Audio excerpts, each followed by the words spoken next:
ఈరోజు మన ముత్త గోపాలకృష్ణ గారి వారధి ఫ్లైఓవర్ జంక్షన్లో తరచూ రోడ్డు ట్రాఫిక్ యాక్సిడెంట్స్ అవ్వడం మరియు వాహనదారులందరూ కూడా సరిగ్గా ట్రాఫిక్కి రూల్స్ పాటించకుండా ఈ జంక్షన్ దగ్గర ట్రాఫిక్ ఐలాండ్ లేకపోవడం వల్ల ఎలా పడితే అలాగ పెల్మెల్ కండిషన్లో ఎలా పడితే అలా వాహనాలు పంపించడం వల్ల యాక్సిడెంట్స్ అయ్యి ప్రయాణికులు వాహనదారులు అందరూ కూడా అవసరపడడం జరుగుతుంది. దీన్ని మేము ట్రాఫిక్ పోలీసు మా సిబ్బంది అంతా కూడా గమనించి ఇక్కడ ఒక ట్రాఫిక్ ఐలాండ్ లాంటిది పెట్టి రేడియం స్టిక్కర్స్ తోటి ఇలాగా ఈ సిమెంట్ దిమ్మలు కాకుండా ఇసుక బస్తాలతోటి ఈ వాటర్ ప్లాంట్ ఈ ప్లాస్టిక్ వాటర్ బాటిల్స్ పెద్ద పెద్ద బాటిల్స్ 20 లీటర్ బాటిల్స్ తోటి ఒక దిమ్మల కింద ఏర్పాటు చేసి ఒక రేడియం కవరింగ్ తోటి తాత్కాలికంగా ట్రాఫిక్ ఐలాండ్ ఏర్పాటు చేయడం జరిగింది.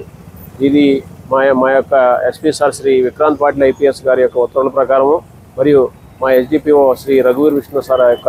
ఆధ్వర్యంలో ఇవన్నీ కూడా ఏర్పాటు చేయడం జరిగింది. ప్రయాణికులందరూ కూడా ఇది గమనించి వాహనదారులు ట్రాఫిక్ రూల్స్ని పాటిస్తూ ఇటువంటి యాక్సిడెంట్లకు గురి కాకుండా